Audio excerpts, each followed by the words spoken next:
Del dejar salir. Cuando se actúa pensando en cómo se debiera actuar y el hacer está determinado por una estructura, sucede que todo se convierte en la estructura y en el debiera ser. Cuando la estructura es entender y se empieza a tratar de saber las cosas antes de vivirlas, todo lo que se vive es la estructura de saber y entender. La única forma de aprender de uno mismo es primero vivir y más tarde entender la vivencia.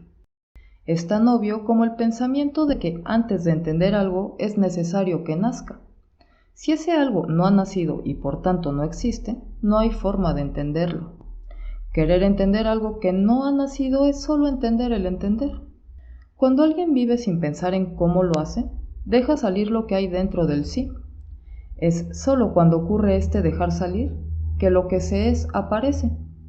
Es en esos momentos que la forma como se actúa, lo que se dice y lo que provoca gracia o enojo, enseña libre y realmente lo que existe en el interior.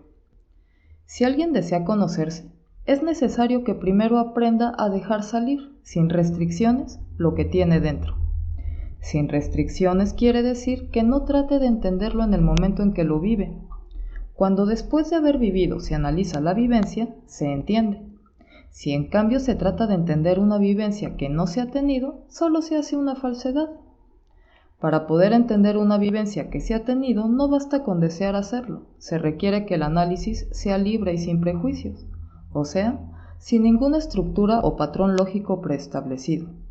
La razón de esto último es porque el entender también es una vivencia.